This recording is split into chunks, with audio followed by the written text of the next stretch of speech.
अस्सलाम वालेकुम। बिस्मिल्लाहिर्रहमानिर्रहीम। अच्छा खैर, हम पिछली दफ़ा भी जो कर रहे थे पार्ट जो हमारा कंप्लीट हुआ था वो ज्योमेट्रिकल ऑप्टिक्स से रिलेटेड चीज़ें हमने कंप्लीट की थी। आप लोग बेटे वहाँ से उठ के इधर आ गए। हाँ आप तीन, आप भी बेटे, आप भी, ये तीनों सामने आ गए।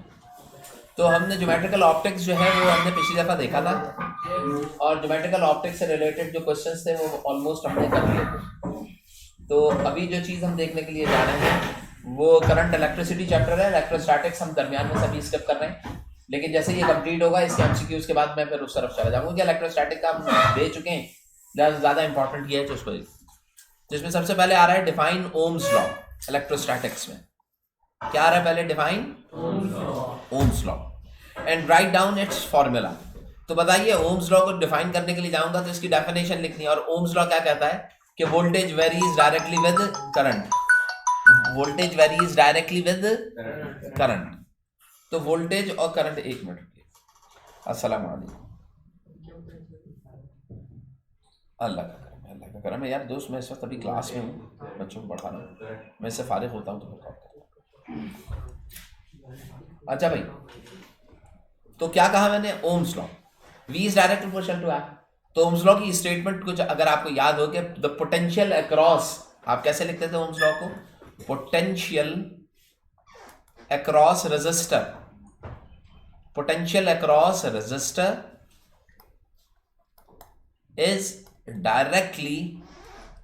is directly proportional to क्या?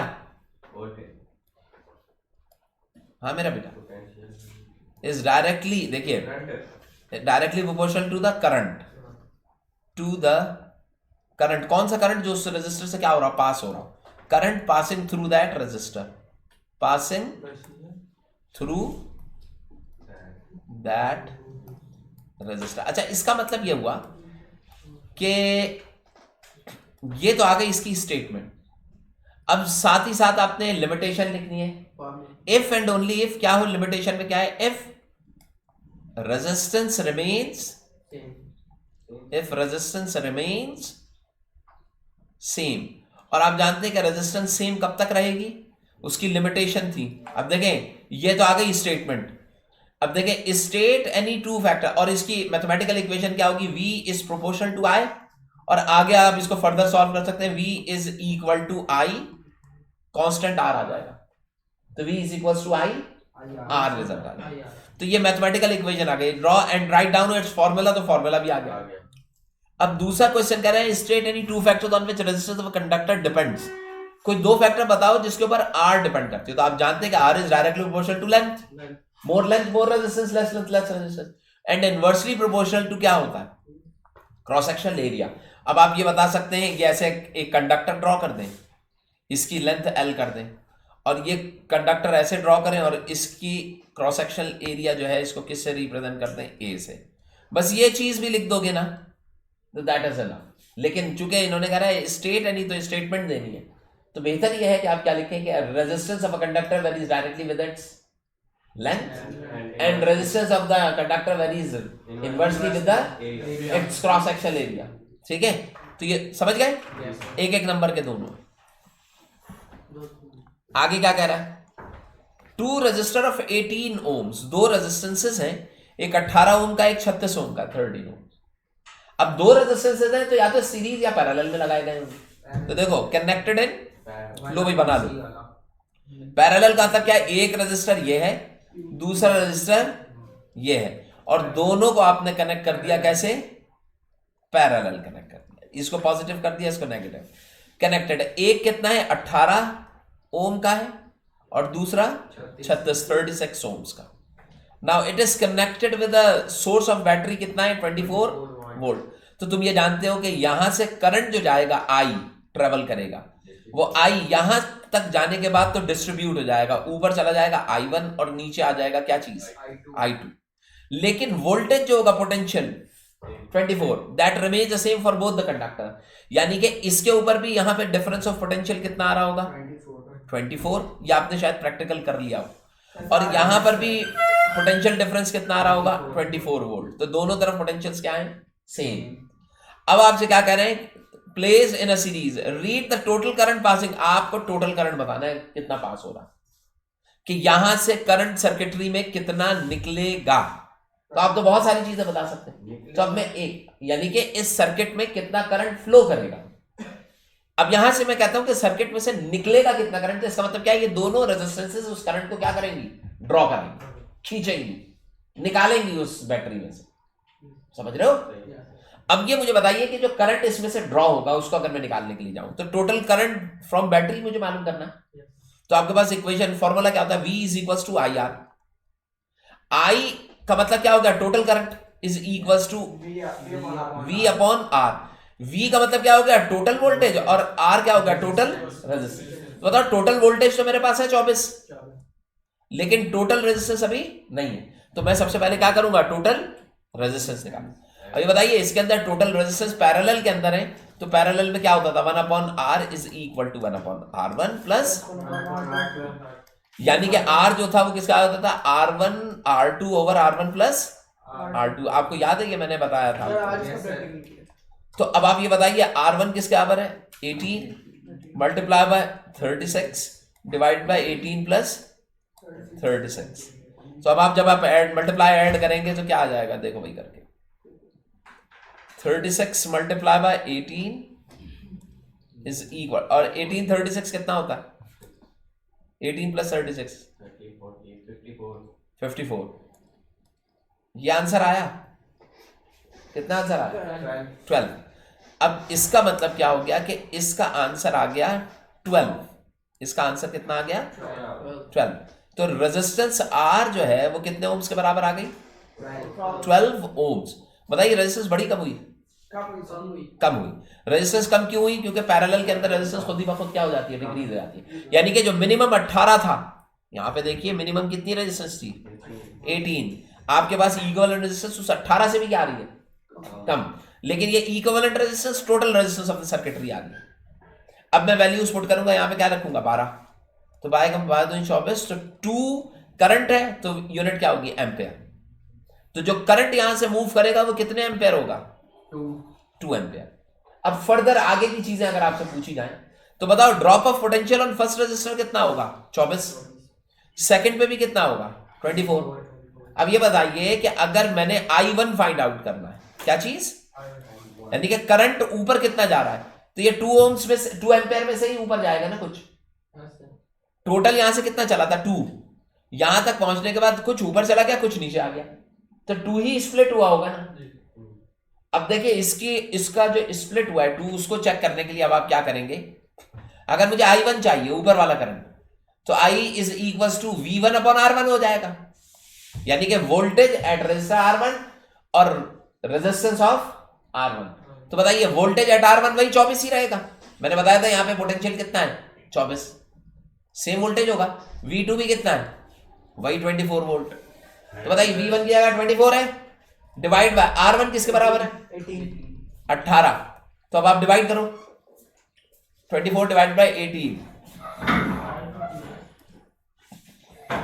24 डिवाइडेड बाय 18, क्या आंसर आया, 1.33।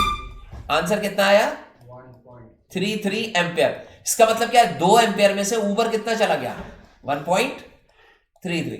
तो बताइए रिमेनिंग कहां आया होगा, तो 1.33 में से अगर मैं 2 में से माइनस कर दूं, -2, तो कितना आ रहा है, 0.66 या 0.67। तो 0.66 नीचे जो करंट आ रहा होगा वो कितना आएगा, 0.66। और अगर मैं नीचे वाला करंट I2 फॉर्मूले से निकालूं तो भी यही आएगा। देखो I2 जो होगा वो किसका होगा, V2 अपॉन R2। V2 दोबारा से 24 है, R2 पोटेंशियल कितना दे रहे हैं, 36। रेजिस्टेंस कितनी है R2 की, 36।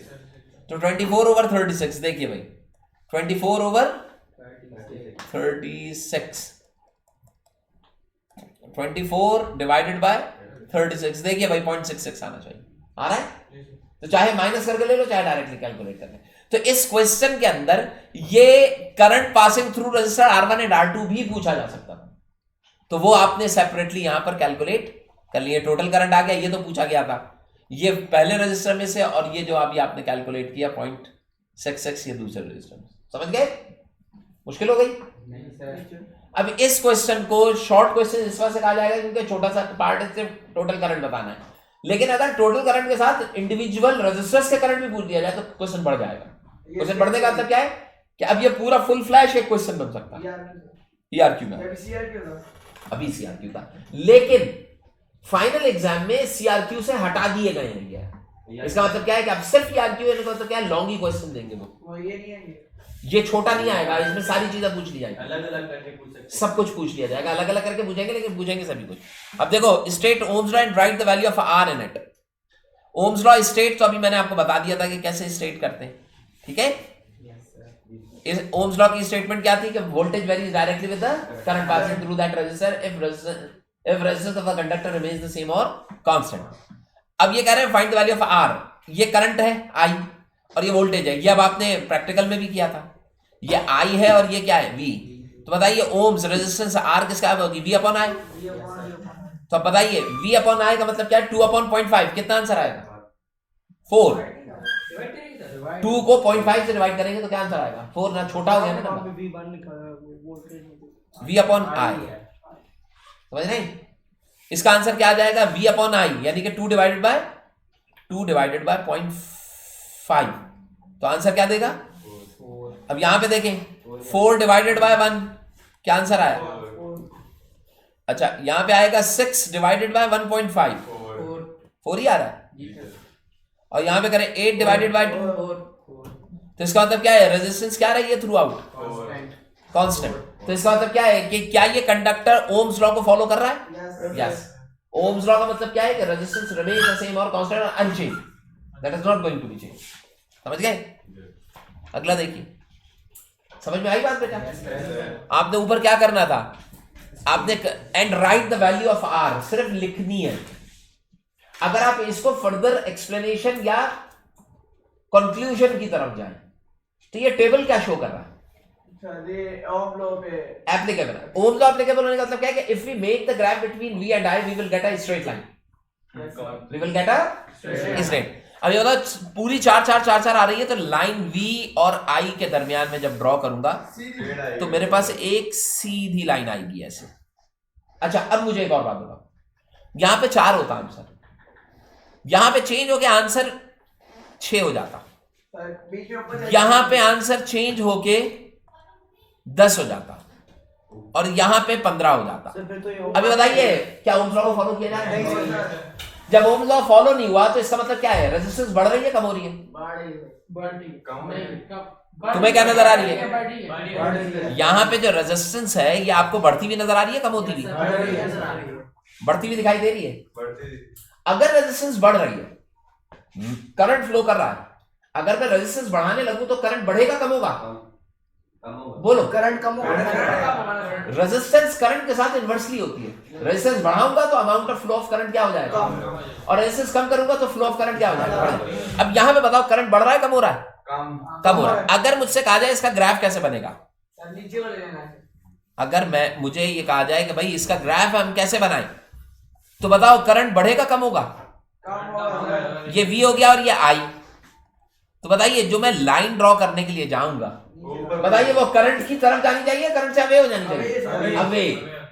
अगर करंट की तरफ जाएगी तो इसका मतलब क्या है करंट बढ़ रहा है, और करंट से अवे हो गई तो इसका मतलब क्या है करंट। तो मैं इस लाइन को ऐसे लाके यू ले जाऊंगा अवे फ्रॉम करंट, नहीं समझे। नहीं सर दोबारा। अगर मुझे यहां पे देख के ये समझ में आया कि रेजिस्टेंस क्या हो रही है, इंक्रीज हो रही है, तो करंट अगर इफ रेजिस्टेंस इज इंक्रीजिंग तो करंट क्या हो रहा होगा, करंट डिक्रीज होने का मतलब क्या है कि करंट आई ग्राफ से मुझे क्या मूव करना है, अबे टुवर्ड्स आई नहीं। अगर करंट बढ़ता तो फिर टुवर्ड, बढ़ता कब, जब रेजिस्टेंस क्या होती, कम होती।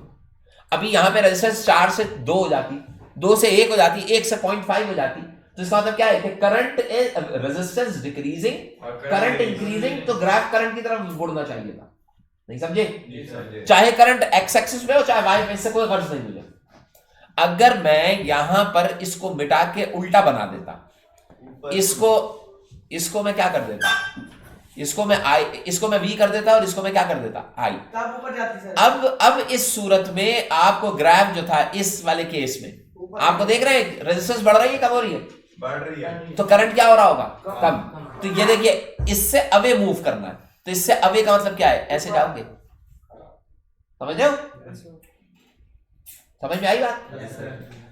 तो ये जो चीज, इफ रेजिस्टेंस इज इंक्रीजिंग, अगर आर क्या हो रहा हो, बढ़ रहा हो, तो इसका मतलब क्या होगा कि ये क्या चीज है, असल में बल्ब फिलामेंट है। क्या है, बल्ब फिलामेंट के अंदर यही होता है कि रेजिस्टेंस क्या होती आती है, बढ़ती है। जबकि थर्मिस्टर में रेजिस्टेंस, अगर रेजिस्टेंस डिक्रीज हो रही है तो क्या होगा, थर्मिस्टर होगा। समझ में आ रही है बात, क्या होगा, थर्मिस्टर। आप जानते हैं थर्मिस्टर कहां लगा होता है, कल हमारा गीजर खराब हो गया, उसमें थर्मिस्टर लगा हुआ होता है। और कैसे, गीजर के अंदर एक स्विच होता है। कल मेरे घर पे जब बंदा आया ना सेट करने के लिए, तो उसने उसको खोला और खोल के अंदर से स्विच निकाला। आपने देखा ऊपर एक बटन होता है, उसको पहले प्रेस करते हैं, प्रेस करने के बाद यहाँ पर इग्निशन जब आप देते हैं तो उसका पायलट जल जाता है। पायलट के साथ एक और नॉब लगी हुई, तो एक और तार आ रहा होता है, वो आग का शोला उस तार को गर्म करता है। पहले कॉपर वायर होता है, वो हीट कहां पहुंचती है, थर्मिस्टर तक। थर्मिस्टर रेजिस्टेंस को क्या कर देता है, थर्मिस्टर क्या करता है, जब हीट मिलेगी तो वो ज्यादा करंट को क्या करने लगेगा, पास करने लगेगा। तो पहले करंट पास नहीं कर रहा था, सेल से अब करंट क्या होने लग जाता है, पास। जैसे ही सेल से करंट पास होता है तो जो स्विच तुमने प्रेस किया होता है ना, वो अंदर ही क्या हो जाता है, मैग्नेटाइज। जब करंट पास करेगा तो एक कॉइल होती है, कॉइल उस लोहे को क्या करती है, मैग्नेटाइज करती है, और स्विच क्या रह जाता है, प्रेस रह जाता है। तो समझ में आ रही बात। अब देखो जब तक वो जलता रहेगा, स्विच प्रेस रहेगा, आग मिलती रहेगी, समझ रहे हैं। अब जब अगर तुम्हारा स्विच खराब हो गया तो तुम क्या करते हो, तुम उसे प्रेस करते हो, इसको इग्नाइट करते हो, हीट पहुंचती है, लेकिन थर्मिस्टर जल गया तुम्हारा, हीट पहुंच जाएगी, जैसे तुम हटाओगे ठप से बंद हो जाएगा। कभी किसी ने गीजर जलाया है, तुम्हारे पास कभी गीजर में ऐसी प्रॉब्लम आई है कि तुम स्विच प्रेस करो जल जाए और जैसे ही हटाओ तो बंद हो जाए, कभी होता है ना ऐसा। इसका मतलब क्या होता है कि उसके अंदर के स्विच के अंदर जो हीट जा रही है, जो थर्मिस्टर की रेजिस्टेंस को कम करके करंट को फ्लो करा रही है, क्योंकि करंट फ्लो होगा तो वो कॉइल जो है वो मैग्नेटाइज्ड होगी, तो स्विच को प्रेस रखेगी। अब होता क्या है कि अगर गीजर आपका बंद हो जाए, ठंडा हो गया, जैसे ही ठंडा होगा तो रेजिस्टेंस बढ़ जाएगी, करंट फ्लो होना बंद होगा, और बटन जो है वो टक से ऊपर उड़ जाएगा। ऊपर उड़ जाने का मतलब क्या है कि अब फ्लो खत्म हो गया। ये बड़ा टेक्निकली इसको रखा जाता है ताकि आपके पास बर्नर जो है वो उसके थ्रू कंट्रोल होता रहे और सेफ्टी के लिए बेस्ट होता है। खैर, रेजिस्टेंस अगर कम हो रही है ग्रेजुअली तो थर्मिस्टर है, रेजिस्टेंस अगर बढ़ रही है तो बल्ब फिलामेंट है। इस वाले केस में क्या चीज होगी बताओ, कौन सा वायर होगा? इस वाले केस में रेजिस्टेंस कांस्टेंट है ना, ये वाला केस तो बल्ब आ गया। जो एक्चुअल ये दिया हुआ था इसमें सब पे 4-4 आ रहा था ना, बताओ ये क्या चीज होगी। हाँ, किस चीज की रेजिस्टेंस कांस्टेंट रहती है, अनचेंज रहती है? ओम्स लॉ, उसमें जो वो मटेरियल क्या कहलाता है? नहीं, ओहमिक कंडक्टर कहलाता है। क्या कहलाता है, बताओ ओहमिक कंडक्टर कौन से मटेरियल को कहते हैं? कॉपर को कहते हैं। समझ रहे क्यों?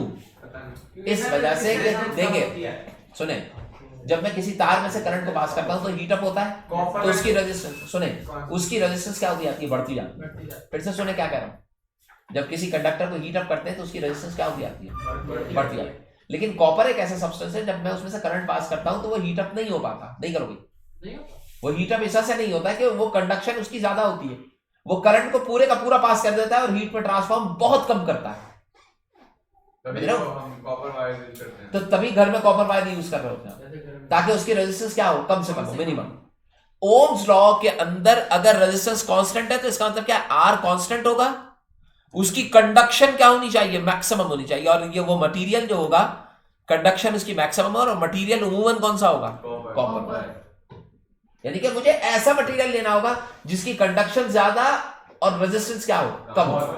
अच्छा, रेजिस्टेंस इंक्रीज करनी है तो ऐसा वायर लेना होगा जिसकी रेजिस्टेंस ज्यादा। अब बताइए बल्ब फिलामेंट में टंगस्टन होता है, टंगस्टन की रेजिस्टेंस बेस जगह ज्यादा होती है, तार घुमा हुआ जलता है, तभी वो जलता। समझ में आती बात? तो ये चीज ध्यान रखिएगा। हाँ भाई, जाग रहे हैं ना, सोइए नहीं भाई। डिस्क्राइब, जी हाँ बिल्कुल सही चल रहा है ना, एकदम मस्त। कौन था अभी तो देखिए आप। हाँ बिल्कुल। Describe and draw the current voltage characteristic graph. देखो भाई, आपसे कह रहे हैं डिस्क्राइब एंड ड्रॉ। ये क्वेश्चन लॉन्ग क्वेश्चन है और ये पूछा जा सकता है मिड टर्म में भी और बोर्ड में भी। अब देखो क्या कह रहा है कि VI ग्राफ खुद से ड्रॉ करो। किस किस के ऊपर? एक मेटालिक कंडक्टर पे ड्रॉ करो, यानी कि कॉपर वायर। मेटालिक कंडक्टर का मतलब क्या हो गया? Copper wire. दूसरा क्या कह रहा है? फिलामेंट लैंप, यानी कि रेजिस्टिव वायर, जिसमें इसका मतलब क्या है? R क्या होगा? इसमें कांस्टेंट होगा। फिलामेंट के अंदर रेजिस्टेंस क्या हो रही होगी? बढ़ रही होगी। एंड थर्मिस्टर रेजिस्टेंस क्या हो रही है? कम। अब जब मैं ड्रॉ करूंगा मेटालिक कंडक्टर के लिए तो यहां पे V रखूंगा, यहां पे I रखूंगा, और मेटालिक के लिए क्या करूंगा? Straight line. ठीक है, ये किसका होगा? मेटालिक। V और I का ग्राफ अब कैसे ड्रॉ करूंगा? फिलामेंट के लिए रेजिस्टेंस बढ़ रही है, कम हो रही है? बढ़ रही है। तो करंट क्या हो रहा होगा? कम हो रहा होगा। बिल्कुल, तो ऐसे ड्रॉ करो। और दूर हो गया ना करंट से, ठीक है ना। और तीसरे के लिए ये वोल्टेज और करंट, अब ये टुवर्ड्स करंट होना चाहिए ऐसे। अगर मुझे इसे एक्सप्लेन करना चाहे तो मैं कैसे एक्सप्लेन करूंगा? ये ERQ नहीं, समझे? इसके अंदर कह रहा है डिस्क्राइब एंड ड्रॉ, डिस्क्रिप्शन भी मांग रही है, मतलब अब इसके बारे में लिखेंगे तो ये पूरे का पूरा 3 नंबर का दे देगा। वैसे 3 नंबर का होना नहीं चाहिए अगर ये सिर्फ ड्रॉ, CRQ में सिर्फ ड्रॉ करने के लिए है। अगर ये लॉन्ग क्वेश्चन में आता है तो 1 नंबर का एक ग्राफ ड्रॉ करेंगे और इसकी एक्सप्लेनेशन 1 नंबर की होगी। तो 2 2 4 2 6 नंबर का एक ERQ बन जाएगा पूरा। समझ रहे हो? सर इसको फिर हम लिखेंगे किस तरह से? अब आप एक्सप्लेन करें ना कि in case of copper wire, in case of metallic conductor, when we pass the current, the voltage increases with same. क्या वो करने दे इंतजार। मेरी क्लास है मिस, बहुत पुरानी है मिस, ये आज की थोड़ी है। आपकी तो वो है, सब पढ़ाता हूँ मैं, वो भी पढ़ाता हूँ, ये भी पढ़ाता हूँ मिस। मेरी फिजिक्स भी पढ़ाता हूँ और कंप्यूटर भी पढ़ाता हूँ। उधर आप कंप्यूटर पढ़ा दो। नहीं, अभी फिजिक्स चल रही है, रिकॉर्डिंग हो रही है और ये जारी है रिकॉर्डिंग। मैं बताएं आप, अभी रिकॉर्ड। सर वो बच्चियां गई हैं सर, कोई फर्क नहीं पड़ता, बच्चे से कहिए, बच्चियों से कहें कि कुछ और पढ़ें। वो 3 बच्चे ही ज्यादा हैं, थोड़ा सा। तो इनको उधर कर वो भी। हाँ बिल्कुल बिठा दें, बुला लीजिए, वहां पे सीट्स लगाएं पीछे और बिठा लीजिए। नहीं बकवास करना, आप सीट्स लगा दें, छोड़ दें इनको। तुम बोल क्यों रहे हो? हाँ पढ़ो। मिस पीछे 3 सीट्स लगवा देते, बिठा ये 3 सीटें लगाओ पीछे और उनको बिठा दो। लेकिन मिस ये बच्चे आ जाएंगे अब ज्यादा, जो है ना, ये बच्चे आ जाएंगे।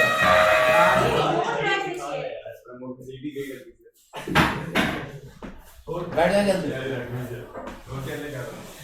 अच्छा भाई, तो इसमें लिखोगे क्या कि इफ वी हैव, अब सुने भाई, आप इसमें लिखेंगे क्या? If we have a metallic conductor, so the voltage varies directly with current and the resistance remains the same.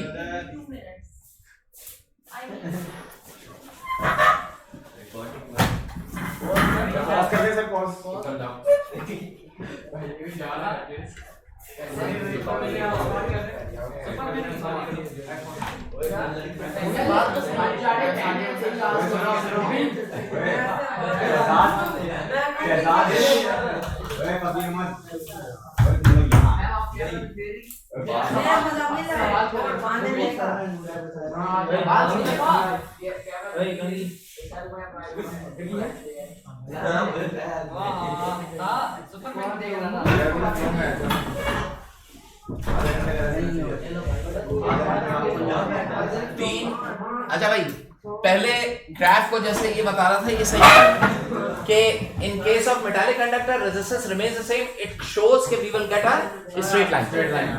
दूसरे केस में क्या कहोगे कि अवे का मतलब क्या है? Resistance is increasing, how? When we pass the current the heat will produce which increases the resistance of conductor. समझ रहे हैं? इसमें क्या कहोगे? when current passes through the conductor, yes sir, heat will produce which increases। अभी बताइए, जब heat produce होती है तो रेजिस्टेंस बढ़ती क्यों है? जब एक वायर है, इसमें से करंट पास हो रहा है, एक सर्टेन ऑर्डर में, इसको समझिएगा, ये आ चुका है एग्जाम में क्वेश्चन। मैं क्या कह रहा हूं कि जब मैं किसी तार को गर्म करता हूं तो उसकी रेजिस्टेंस बढ़ती क्यों है? मैं जब उसको हीट अप करता हूं तो दूसरी तरफ करंट मुझे कम मिलने लग जाता है। What is the reason behind it? Heat भी एक तरह की energy, heat is a form of energy, लेकिन कहानी क्या होती है? सर करंट आपस में वो होता है नहीं, इलेक्ट्रॉन्स फ्लो कर रहे होते हैं ना, आपस में। एक सर्टेन ऑर्डर में फ्लो कर रहे होते हैं। जब तुम उसे हीट देते हो तो उनकी रैंडम मूवमेंट क्या हो जाती है? बढ़ जाती है। जब उनकी रैंडम मूवमेंट बढ़ेगी तो इसका मतलब क्या है कि दूसरे एंड पे जो इलेक्ट्रॉन्स पहुंच रहे होंगे उनको पहुंचने में आसानी होगी या मुश्किल? मुश्किल। रीजन समझ में आ रहा जी, है सर। कि when we supply the heat, the random motion of particles is going to be increased, which increases the resistance of electron. समझ नहीं? नहीं समझ आई सर। फिर से समझे, एक कंडक्टर है and we are passing current through that conductor, huge amount of current we are getting here. Copper का तार था, उसमें ज्यादा करंट मुझे मिल रहा। अब ये बताइए ज्यादा करंट मिलने का क्या? all the particles are moving in a straight line without any resistance. But when we provide the heat to that wire, what will happen? कि we are giving some more energy in it. जब तुम उसको मजीद energy दोगे तो उनकी irregular motion movement, random motion movement बढ़ जाएगी। तो धकेल नहीं, ज्यादा नहीं देंगे। जब धकेलने लगेंगे तो अब एक रोड के ऊपर गाड़ियां एक ही लाइन में जा रही हैं सीधी, तो ज्यादा पहुंचेंगी ना उधर। लेकिन अगर एक्सीडेंट हो जाए, टकराने लगे, तो पहुंचने में मुश्किल होगी ना दूसरी तरफ। बात क्लियर हो रही है? So that is how if the random motion is increasing due to supply of the heat, what will happen? Resistance increase हो जाएगी। The number of particles reaching at the end of the conductor per unit time is going to be reduced, which increases the resistance of that conductor. Copper में ऐसे नहीं होता। Copper के अंदर नहीं होता क्योंकि कॉपर हीट अप। लेकिन अगर तुम क्या करो, कॉपर को हीट करने लगो खुद से, एक तार लो कॉपर का, उसमें करंट पास करो, तुम्हारे पास 2 एम्पियर आ रहा है करंट, तुम देखोगे उसको अगर गर्म करोगे ना कम हो जाएगा, तुम देखोगे अमाउंट ऑफ करंट क्या कर जाएगा, रिड्यूस। तो ये कहां पर होता है? जब when we provide the heat. लेकिन थर्मिस्टर उल्टा काम करता है। थर्मिस्टर जो है वो एक ऐसा मटेरियल है, when we provide the heat, free electrons are going to be generated, और वो फ्री इलेक्ट्रॉन की मूवमेंट को सपोर्ट करना शुरू कर दें। तुम्हें समझ में आई बात? तो मतलब थर्मिस्टर के अंदर हीट ज्यादा देते हैं हम, हीट ज्यादा प्रोड्यूस होती है लेकिन रेजिस्टेंस कम होती है। नहीं, थर्मिस्टर एक मटेरियल है, करंट पास करोगे, करंट पास नहीं होगा इसमें से, रेजिस्टेंस ज्यादा रहेगी। क्यों? क्योंकि इसमें फ्री इलेक्ट्रॉन्स नहीं है। When we provide the heat, तो जो फ्री इलेक्ट्रॉन्स जो इसके टाइटली बाउंडेड होते हैं वो लूजली बाउंडेड हो जाते हैं, वो जब करके फ्री होना शुरू हो जाते हैं। जब वो फ्री होते हैं तो करंट क्या होने लगता है? बढ़ना। यानी कि थर्मिस्टर और बल्ब फिलामेंट एक दूसरे के उल्टे, रिवर्स है, एक तरफ रेजिस्टेंस बढ़ती है, एक तरफ कम। समझ में आ रही बात? तो when we provide heat to the thermistor, क्या होगा? करंट की कंडक्शन स्टार्ट। अभी मैंने आपको बताया था ना कि थर्मोस्टेट जो होता है गीजर का, उसके अंदर जब तुम पायलट को जला देते हो तो वो एक रॉड लगी हुई होती है, वो रॉड हीट अप होना शुरू होती है, और वो रॉड हीट अप होते होते थर्मिस्टर से कनेक्टेड होती है। जब थर्मिस्टर गर्म होता है फ्लो बढ़ जाता है, तो फ्लो बढ़ता है, सेल से करंट जाता है और मैग्नेटाइज होकर उस स्विच को कंप्लीटली क्या कर देता है? क्लोज कर देता है। तभी बर्नर जो होता है वो मुस्तकिल क्या रहता है? पायलट जलता रहता है मुस्तकिल। फिर आप बर्नर को ऑन ऑफ कर रहे होते हैं, वो सेपरेटली कंट्रोल हो रहा होता है। समझ में आई बात? तो अब यहां पे देखिए ये तीनों चीजें फिर हमने थर्मिस्टर के अंदर क्या करोगे? It is when we provide the heat to the thermistor, the free electrons are generated in it. नहीं समझे? जब मैं थर्मिस्टर को हीट प्रोवाइड करता हूं तो फ्री इलेक्ट्रॉन्स क्या होते हैं? जनरेट हो जाते हैं। जब फ्री इलेक्ट्रॉन्स जनरेट हुए तो रेजिस्टेंस क्या हो जाएगी? कम हो जाएगी।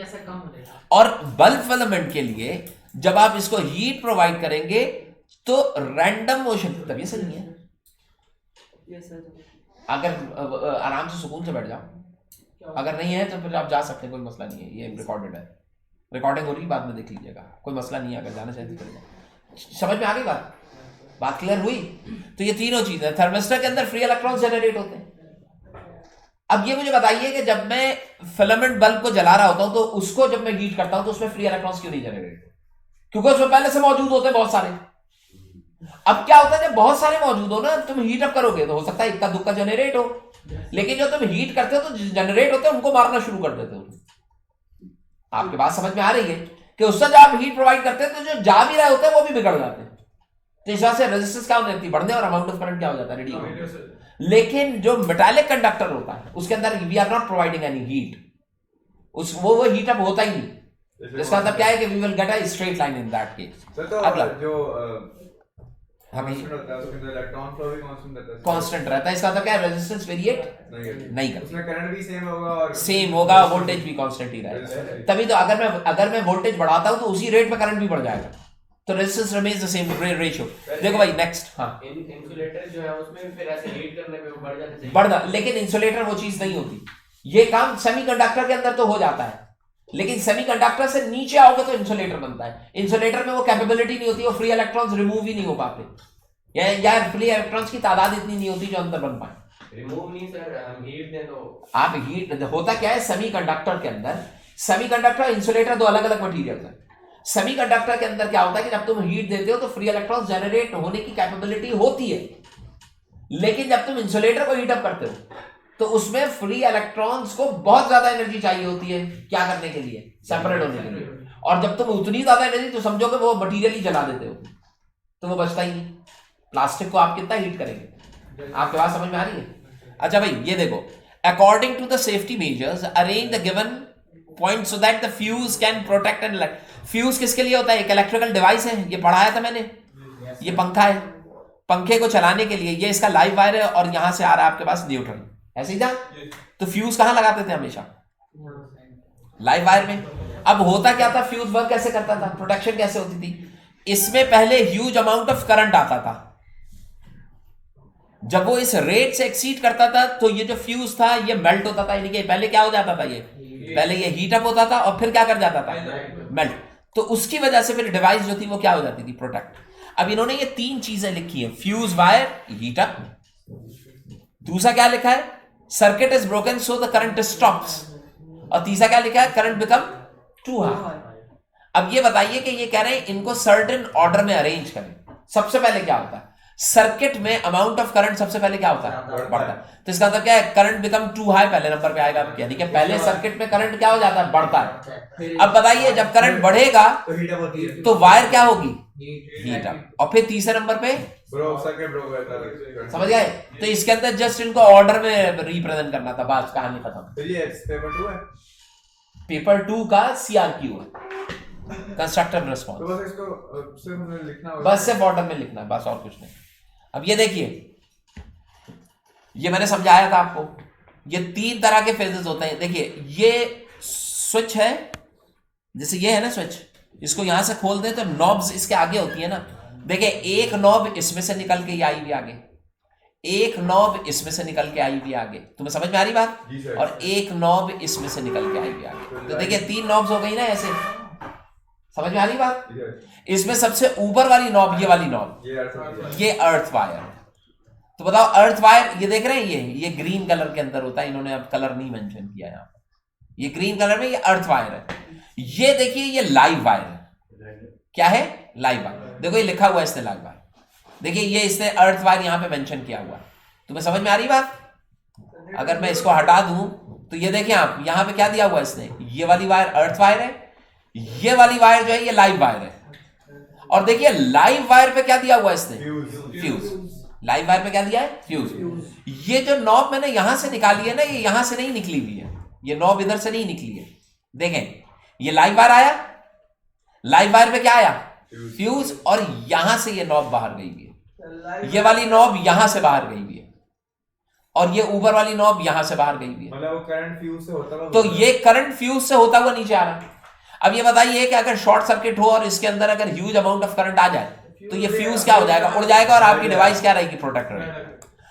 How it's the safety of an electrical appliance secured by using a fuse in power plant. तो वो बताएंगे कि वो तो आप क्या करेंगे कि when huge amount of current passing through the, live wire, हाँ, ड्यू टू क्या, शॉर्ट सर्किट। शॉर्ट सर्किट, बताइए huge amount of current circuit में मूव कब करता है, जब शॉर्ट सर्किट, जब शॉर्ट सर्किट हो। दोबारा से सुने, वो कौन सी सिचुएशन होती है, जब फ्यूज एक्टिवेट होता है, जब सर्किट क्या हो जाए, शॉर्ट सर्किट। और जब भी सर्किट क्या हो, शॉर्ट हो, तो इसका मतलब क्या है कि amount of current flow in a circuit क्या हो गया, बढ़ गया। तो जब ज्यादा अमाउंट ऑफ करंट फ्लो करके यहां पहुंचेगा तो जब फ्यूज से गुजरेगा, फ्यूज क्या हो जाएगा, मेल्ट। मेल्ट हो जाएगा। और उस मेल्ट होने से क्यों मेल्ट हो रहा है, because when we more heat will produce, से ज्यादा एक्सीड कर गया, तो हीट ज्यादा प्रोड्यूस हो जाएगी।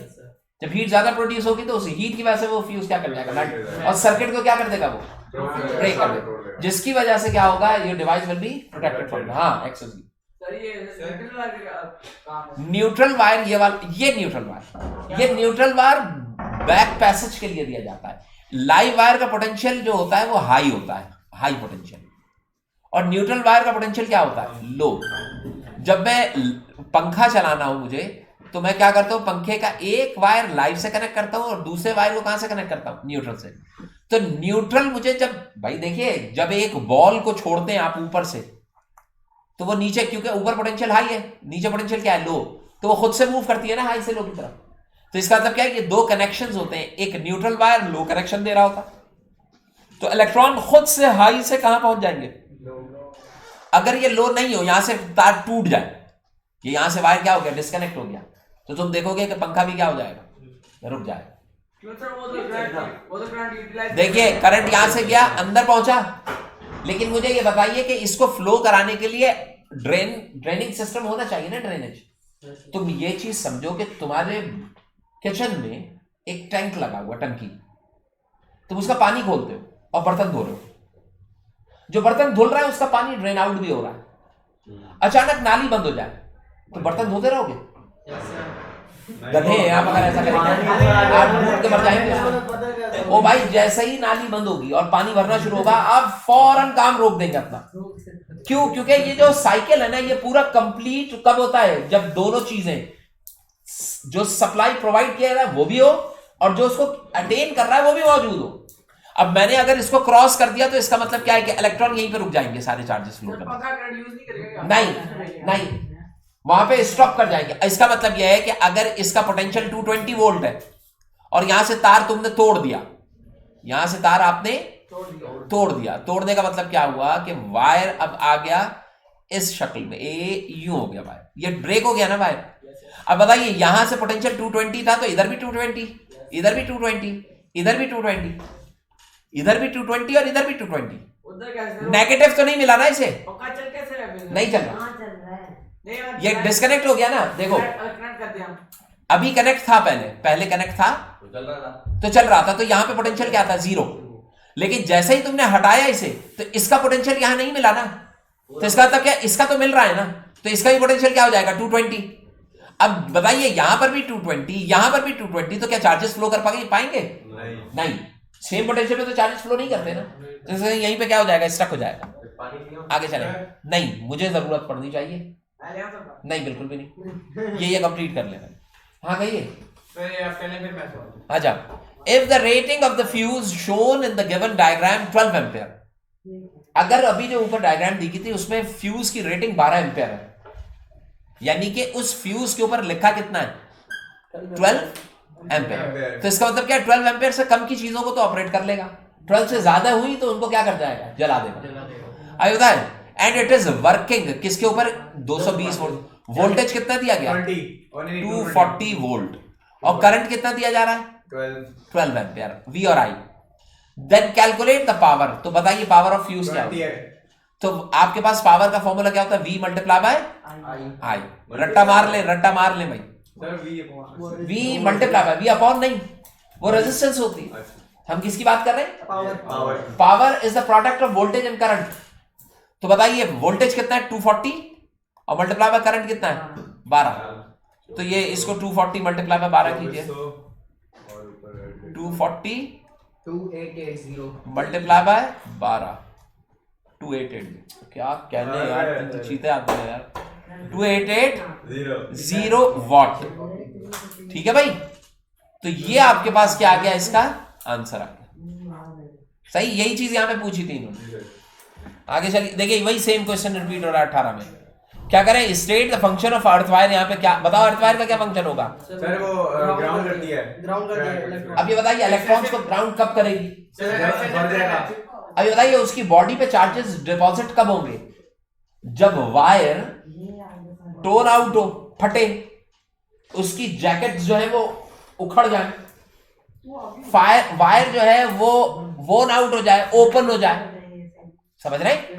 फिर ओपन होने के बाद it touches the metallic casing. क्या क्या हो भाई, लाइव वायर जो है, लाइव वायर सुने फट बेटे, जाए, लाइव वायर खुले और खुलने के बाद मेटालिक केसिंग से टच हो जाए। जब वो मेटालिक केसिंग से टच करेगा तो all the charges going to be deposited on the casing, metallic casing, and when you touch it it will pass through your body, और उससे क्या होगा, इलेक्ट्रिक शॉक आपको लगेगा।